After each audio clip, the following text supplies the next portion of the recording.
চাঁদপুর ৪ আসনে বিএনপির মনোনয়ন পুনর্বিবেচনার দাবিতে ফরিদগঞ্জ উপজেলা বিএনপির আহ্বায়ক এম এ হান্নানের কর্মী সমর্থকরা মশাল মিছিল করেছেন।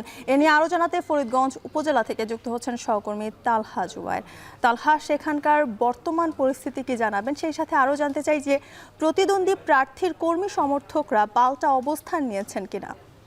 ঘণ্টাখানেক আগে কিন্তু এখানে উপজেলা বিএনপি সহ অঙ্গ সংগঠনের যে সমস্ত দল রয়েছে তাদের নেতাকর্মীরা সহ কিন্তু ফরিদগঞ্জের উপজেলা বিএনপির আহ্বায়ক এম এ হান্নানের পক্ষে কিন্তু তারা মশাল মিছিল বের করেছে। আসলে সেই মিছিলটি কিন্তু আসলে শত শত নেতাকর্মীদের উপচে পড়া ভিড় আমরা লক্ষ্য করেছি এবং মিছিল নিয়ে তারা রায়পুর ফরিদগঞ্জ যেই আঞ্চলিক মহাসড়ক রয়েছে তা প্রদক্ষিণ করে উপজেলা ফরিদগঞ্জ বাজার প্রদক্ষিণ করে কিন্তু একই স্থানে এসে কিন্তু শেষ হয়েছে। আসলে এখানে কিন্তু নেতাকর্মীদের আমরা তীব্র প্রতিক্রিয়া দেখতে পেয়েছিলাম।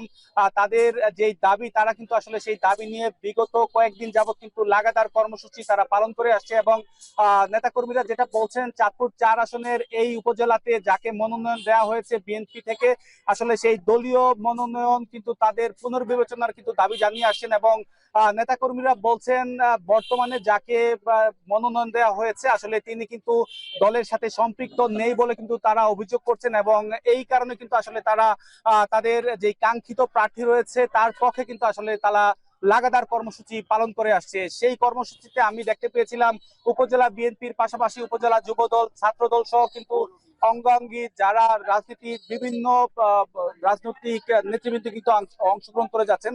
আমি আসলে কথা বলেছিলাম শীর্ষ পর্যায়ের উপজেলার যারা নেতৃবৃন্দ রয়েছে তাদের সাথেও এবং কর্মী সমর্থকদের সাথেও। আসলে তাদের একটাই দাবি, তারা বলে আসছেন যে বিগত 17টি বছরে তারা যাকে পেয়েছেন তার পক্ষে আসলে তারা এই বিএনপির ধানের শীষের পক্ষে তারা কাজ করতে চাচ্ছেন এবং যদি না এই দলীয় মনোনয়ন পুনর্বিবেচনা না করার আগ পর্যন্ত কিন্তু তারা বলে আসছেন যে এই তাদের কর্মসূচি রয়েছে তারা কিন্তু সেই কর্মসূচি থেকে কিন্তু পিছু পা হবে না। এবং বর্তমানে কিন্তু এম এ হান্নানের অনুসারী যে নেতাকর্মী রয়েছেন তারা কিন্তু বাস স্ট্যান্ডে অবস্থান করছেন এবং কিছুক্ষণ আগেও কিন্তু এখানে আগুন জ্বালিয়ে তারা কিন্তু নানান ধরনের স্লোগান দিয়ে আসছে এবং তাদের তীব্র প্রতিক্রিয়া কিন্তু ব্যক্ত করে আসছেন এবং এর সাথে সাথে তারা এটিও আসলে আলটিমেটাম দিচ্ছেন যে শীর্ষ স্থানীয় বিএনপি যারা নীতি নির্ধারক রয়েছেন তাদের কাছে কিন্তু তারা প্রত্যাশা করছেন এই চাঁদপুর ৪ আসনের যেই সংসদীয় আসনে যাকে বিএনপির পক্ষ থেকে মনোনয়ন দেওয়া হয়েছে আসলে তার পরিবর্তে যাতে তাদের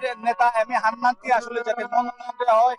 এম এ হান্নানের অনুসারী নেতাকর্মীরা কিন্তু এটি বলে আসছেন এবং এর এই পুনর্বিবেচনার আগ পর্যন্ত কিন্তু তারা কিন্তু আসলে তাদের অবস্থান থেকে কিন্তু এক চুলো কিন্তু নড়বেন না বলে কিন্তু তারা তারা জানিয়ে আসেন। আসলে সবকিছু মিলিয়ে আসলে জ্যোতিকা চাঁদপুরের ৪ আসনে কিন্তু কিছুটা থমথমে পরিস্থিতি কিন্তু বিরাজ করছে। জ্যোতিকা, এই ছিল আমার চাঁদপুরের সবশেষ। জ্যোতিকা। চাঁদপুর থেকে যুক্ত ছিলেন সহকর্মী তালহা জুবায়ের, জানাচ্ছিলেন সেখানকার সবশেষ পরিস্থিতি।